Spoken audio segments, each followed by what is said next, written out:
Buenos días, Gran Canaria. Bienvenidos y bienvenidas a los desayunos de Canal 13 Digital. Les recordamos que nos pueden escuchar a través de la radio, su radio, la 94.8 de la frecuencia modulada y, como no, también a través de internet, www.canal13digital.com. Hoy vamos a hablar sobre el Partido de Unificación Comunista de España y para ello tenemos a Visay Melián, miembro del comité ejecutivo de esta formación política en Las Palmas. Buenos días. Buenos días. Bienvenido. ¿Qué te parece el tema de la oposición con respecto a las elecciones? Las elecciones fueron el día 20 de diciembre en Visay y en estos momentos tenemos el mismo escenario, otra nueva incertidumbre, y esta semana empieza otra vez la segunda ronda de los partidos políticos con el rey. ¿Qué te parece este tema? Bueno, nosotros pensamos que lo que ha sucedido en las elecciones del 20 de diciembre es que ha habido 16 millones de votos en contra de los recortes. Entonces, por eso no es casual que haya esta dificultad para formar gobierno, precisamente por los 16 millones de votantes que han votado en contra de los recortes, ¿no? Entonces, lo que estamos viendo es que las grandes entidades bancarias, por ejemplo en Estados Unidos, la JP Morgan, pronunciándose a favor de un gobierno de coalición PP, PSOE, Ciudadanos, porque lo que les interesa es seguir aplicando las medidas impuestas por la Troika o el FMI. Entonces, lo que están viendo es que con esos 16 millones de votantes en contra de los recortes, se les va a dificultar seguir aplicando esos recortes. Entonces, por eso decía que no es casual que haya esas dificultades. Y bueno, nosotros lo que deberíamos de pensar es, bueno, si esta es la preferencia de gobierno que tienen ellos, tenemos que posicionarnos. Y la posición que defendemos nosotros desde Unificación Comunista de España es que hay que defender un gobierno por donde puedan avanzar los intereses populares, donde estén el PSOE, Ciudadanos, Podemos e Izquierda Unida. Porque su base de votantes, objetivamente, lo que ha votado es que están en contra de los recortes. Otro tema importante, ¿por qué crees que es tan difícil que los partidos lleguen a un acuerdo para formar un gobierno? Precisamente todo viene de los resultados de las elecciones del 20 de diciembre. Hay una masa de votantes, independientemente de la organización que hayan expresado políticamente, que se ha manifestado en contra de los recortes. Entonces, estas organizaciones lo que tienen por un lado es que tienen que llegar a acuerdos para obedecer y satisfacer esas demandas populares, ¿no?, que están en contra de los recortes y por la unidad.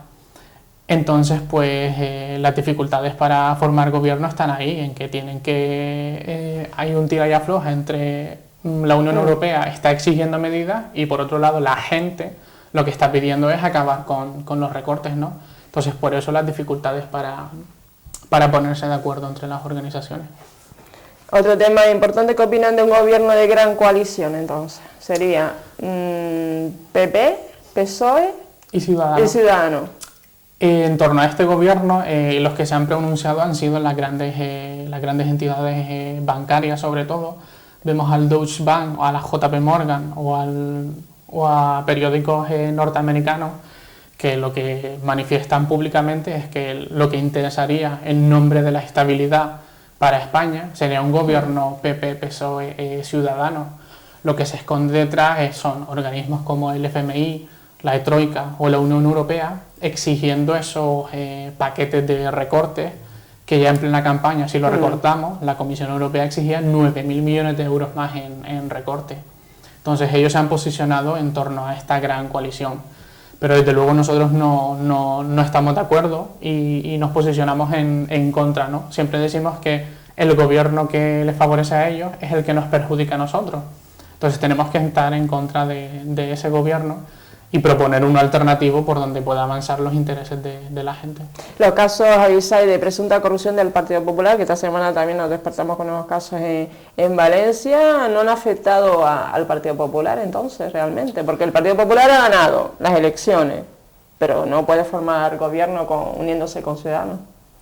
Pero han ganado las elecciones también porque hay una ley electoral bastante injusta en España que les ha dado bastantes escaños, ¿no? Pero nosotros cuando hablamos de la corrupción creemos que no es solo que la gente, cierta gente se lleve dinero de nuestros bolsillos, ¿no? Sino que es un mecanismo también de control. Es un mecanismo de dosieres, de yo te coloco ahí, pero para obedecer unos ciertos intereses, y cuando ya no me interese, pues voy a sacar esto a la luz.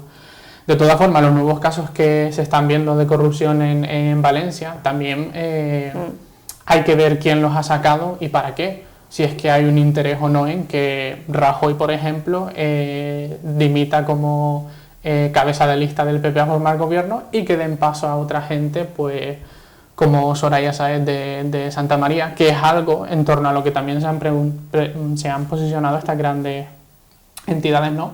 Que nos interesaría, que a ellos les interesaría un gobierno de gran coalición, pero en el que no esté la figura de Mariano Rajoy, que ha sido el que ha aplicado los recortes, sino que esté alguien menos manchado o menos posicionado como gente como Soraya Sáez de Santa María.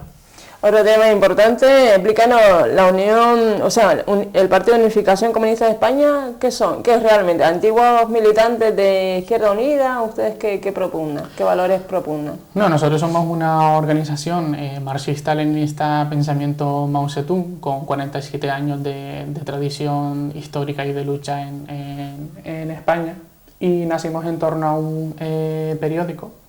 Y nacimos en una época en la que había un auge revolucionario en todo el mundo, ¿no? Desde las revoluciones de los ayatolás en Irán, desde la caída del muro de Berlín, etc. La independencia de las colonias en África. Entonces nacimos en una oleada revolucionaria que se dio en todo el mundo. Y hay dos características que nos diferencian del resto de organizaciones. Y la primera de ellas es que nosotros somos independientes económicamente, nos autofinanciamos, y eso lo que nos da es independencia política y libertad para poder decidir lo que decidamos nosotros mismos, y si nos tenemos que equivocar, nos equivocamos nosotros. Y luego que siempre hemos defendido las libertades individuales y la democracia desde todas las luchas que hemos mantenido, posicionándonos en contra de la guerra de Irak, en contra de los pactos de Varsovia, en contra de la ley Corcuera, y esa ha sido nuestra tradición de lucha en contra de la OTAN, y eso es lo que la organización que es Unificación Comunista de España. Otra pregunta, Isaya, ¿hacia dónde crees que nos dirigen todos estos cambios que hemos visto desde las elecciones europeas? Bueno, todos estos cambios a lo que nos dirigen es a intentar acentuar esas reformas que todavía están por cumplir. Por ejemplo, la reforma de las pensiones, que es una privatización encubierta, no se ha metido mano todavía porque estaban las elecciones. O el nuevo paquete de medidas que te hablaba de la Comisión Europea, de exigiéndonos 9.000 millones de euros más en recortes, o que España se convierta en punta de lanza para las intervenciones de Estados Unidos en el norte de África o en Oriente Medio. Hay una serie de medidas que el FMI y la Troika o la OTAN todavía les quedan por implementar y por hacernos cumplir, y entonces todos estos mecanismos y todas estas, si forma gobierno o no, que se están dando estos días, pues van en esa dirección, en la dirección de intentar que estas medidas que quieren ellos pues se cumplan. ¿Qué te parece el tema de la crisis migratoria de los refugiados que están llegando a Grecia y con especial dificultad en muchos países, sobre todo Finlandia, no, Dinamarca, Alemania? Bueno, este es un tema bastante complicado, porque normalmente a lo que no se va es a la raíz del problema, ¿no? Nosotros lo que defendemos es que el terrorismo siempre es fascismo, venga de donde venga, y siempre es un aparato de Estado, ¿no? Un aparato de Estado del terror para obedecer ciertos intereses. Nunca el terrorismo surge como consecuencia de la liberación o la sublevación de los pueblos, como en cierta manera se nos ha hecho creer desde los medios de comunicación. Entonces, lo que yo creo que había que defender ahí es una mesa de negociación entre los principales actores activos de la región, ¿no? En donde esté la ONU, donde esté Bashar al-Assad, donde esté el pueblo sirio, Irán, Rusia, es decir, los principales actores activos en la región. Que si hay miles de refugiados que están saliendo de de Siria es porque le están cayendo bombas en sus casas, no es por otra cosa. Otro tema importante, ¿cómo es que han decidido apoyar una alternativa como Recorte Cero? Bueno, lo que creemos ahí es que la política actual del momento lo que pasa es por crear un frente amplio de unidad que una al 90% de la población en torno a un programa de mínimo y que esté contra los recortes, que es la política que nos han estado aplicando los últimos años, ¿no? Y nosotros hemos sido promotores desde el principio de Recorte Cero, junto con 3 organizaciones, 1.450 promotores a título individual y personalidades del mundo de la cultura. Actualmente somos 25 organizaciones y creemos que la lucha política hoy en día pasa por eso, un frente amplio, lo más amplio y plural posible para enfrentarnos contra las medidas que imponen la Troika o la Comisión Europea. Otro tema, ¿cuál es esa medida de la que ya se ha ido a hablar en esta campaña electoral, la redistribución de la riqueza? Sí, nosotros cuando hablamos de redistribución de la riqueza, de lo que hablamos es de una idea muy sencilla, ¿no? Es de expropiar a los expropiadores. Es decir, quitarles esas cuotas de poder o socavar esas cuotas de poder de quienes lo tienen, ¿no? En los medios de comunicación lo que se nos escucha es que, bueno, que hay que hacer recortes porque en España hemos vivido por encima de nuestras posibilidades y no hay dinero. Y nosotros lo que decimos es totalmente lo contrario, sí que hay dinero. España es la 4ª economía de la eurozona, somos la 12ª potencia por PIB en el mundo. Entonces sí que hay dinero, le hemos entregado 60.000 millones de euros públicos para rescatar los bancos. No es una cuestión de recursos, sino de quién los tiene, quién se apodera de ellos. Y más concretamente, ¿cómo se redistribuiría esa riqueza en España?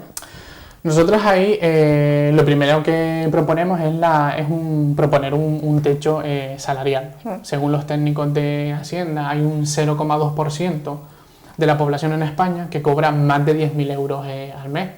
Entonces nosotros lo que llevamos en campaña y defendemos es que nadie cobre por debajo de 1.000 euros al mes, sobre la base de que nadie cobre por encima de los 10.000 euros al mes. Entonces, si le pusiéramos tope salarial a ese 0,2% de la población, más de 7 millones de personas en España pasarían a cobrar 1.000 euros al mes. Luego, otra medida que proponemos en la redistribución de la riqueza es que los grandes bancos y monopolios paguen un 35% de las ingentes cantidades de beneficios que generan, frente a una cifra ridícula del 3%, que es lo que pagan actualmente, ¿no? De los recortes que ha hecho el gobierno de Mariano Rajoy, ¿cuál es el más sangrante? Bueno, la verdad es que son varios. Nosotros creemos que donde está lo duro del asunto es en las rentas salariales. Se han llevado 240.000 millones de euros en estos 4 años de crisis en el recorte salarial, que al final es recortarle el nivel de vida de la gente y que la gente no tenga capacidad para tener un nivel de vida consecuente, ¿no? Y tampoco hay capacidad de ahorro, no podemos ahorrar, pues realmente el poco sueldo que tienes se te va en la hipoteca, un alquiler de tu casa y pagar la factura de la luz, que esa es otra. Claro, exactamente, nos han recortado los salarios, pero a la misma vez el coste de vida ha subido el impuesto de la luz, a los universitarios no han subido las tasas universitarias, la gente que está enferma tiene que pagar copagos sanitarios, nos han recortado en libertades y en democracia. Para las medicinas, los pensionistas. Exactamente, han recortado... O sea, porque un pensionista que tiene 400 euros tiene que pagar su medicina y no debería pagarla. Y pagarlas un pensionista que tiene una pensión de 3.000 euros. Claro, nosotros cuando hablamos de las pensiones, de lo que hablamos es de que es un recorte encubierto, porque han subido un 0,25%, pero el coste de la vida se ha encarecido. Entonces la gente, los pensionistas han perdido poder adquisitivo. Otro tema importante, cuando hablabas tú también de la educación, realmente hay muchos estudiantes universitarios que ya han dejado ya prácticamente sus estudios, o realmente en vez de terminar en 5 años van a terminar en 10 años porque están, o sea, el periodo de tasas y de matrículas se ha incrementado, entonces tienen que hacer lo que antes hacían 1 año en 2 años.